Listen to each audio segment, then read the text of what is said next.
The economy is doing great. That's what the numbers say. Stocks are near record highs. Corporate profits are strong.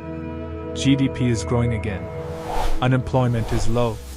And yet, a lot of people feel poorer, more anxious, more stuck. If this is a recovery, why doesn't it feel like one? That uncomfortable gap between what the charts say and what life feels like is the story of this moment. And it's not a coincidence. It's not just inflation. And it's not just in your head. It's the result of how modern recoveries actually work. And who they're designed to reach first. Let's start with a scene that's played out many times before. A recession hits. Jobs disappear.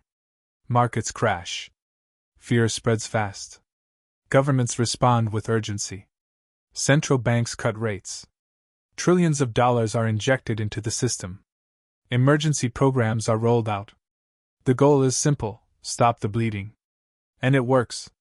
At least on paper. Markets stabilize. Credit flows again.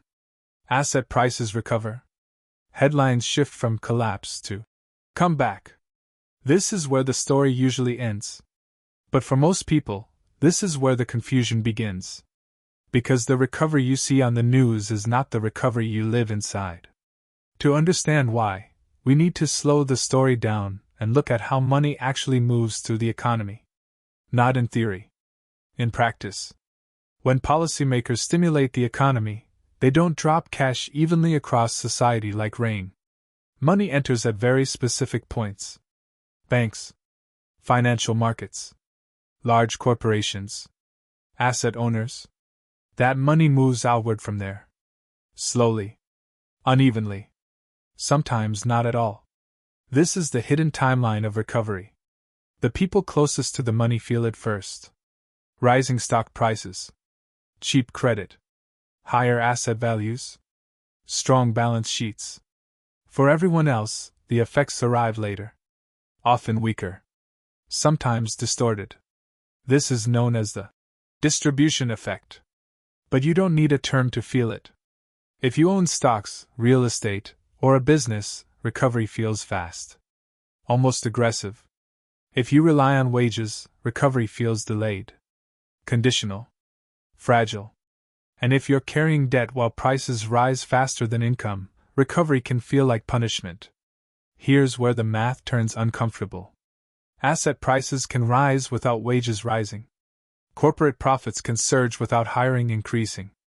GDP can grow even if household finances don't improve. Because GDP measures activity, not well-being. And stock markets don't measure economic health. They measure expected future profits. Those are not the same thing. In fact, they often move in opposite directions. After a downturn, companies cut costs. Layoffs. Automation. Efficiency drives.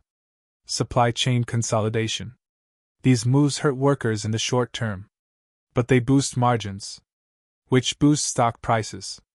So while people are losing jobs or negotiating smaller raises, markets are celebrating. Discipline. That's not a bug. That's the system working as designed. This is why recoveries now feel upside down. The pain arrives fast. The relief arrives selectively. And by the time it reaches most households, something else has changed. Prices. Inflation doesn't hit all at once. It spreads unevenly too. Asset inflation comes first. Stocks. Housing. Luxury goods. Then consumer inflation follows. Food. Rent. Energy. Insurance. Wages lag behind both. So by the time paychecks rise, if they rise at all, the cost of living has already moved higher.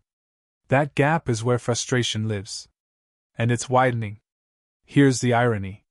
The same policies used to save the economy often make inequality worse during the recovery phase.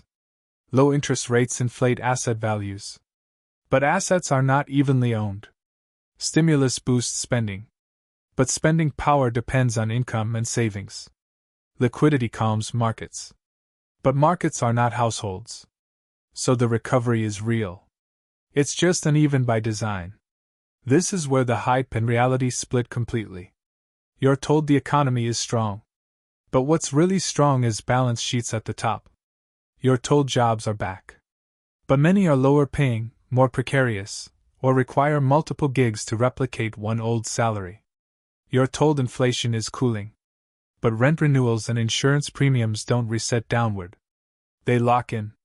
So even when the macro data improves, your personal baseline has shifted. That's why people say things like, "I'm making more money than ever, but I feel poorer." Because nominal gains don't matter if real costs outrun them. And because psychological recovery lags financial recovery. Stress doesn't disappear when charts turn green. Debt doesn't evaporate when GDP prints positive. Trust doesn't return just because markets recovered. Now zoom out. This isn't just about fairness. It's about risk. An economy where recoveries feel unequal creates quiet instability. People disengage. Spending becomes cautious. Long-term planning shrinks. You delay having kids. You delay buying homes. You delay starting businesses. Not because you're pessimistic, but because the system feels unreliable. And when enough people feel that way, growth becomes fragile. Here's the quiet absurdity. We celebrate recoveries using tools that ignore lived reality. We point to averages that hide extremes. We focus on speed instead of reach. And then we're surprised when trust erodes. Every cycle, the same question comes back in a different form. Why does it feel like the economy works for everyone else? The uncomfortable answer is that modern recoveries are optimized for stability at the top, not relief at the bottom. Stability prevents collapse. But it doesn't guarantee shared progress. That gap is where political tension, social frustration, and economic anxiety grow. And it's not obvious until it's too late. So here's the question that lingers after the headlines fade. If recoveries keep working this way, if growth keeps showing up first in places most people don't touch, and if costs keep adjusting faster than incomes, at what point does recovery stop meaning what we think it means? Because an economy can recover on paper for years, while the people inside it are still waiting to feel whole again.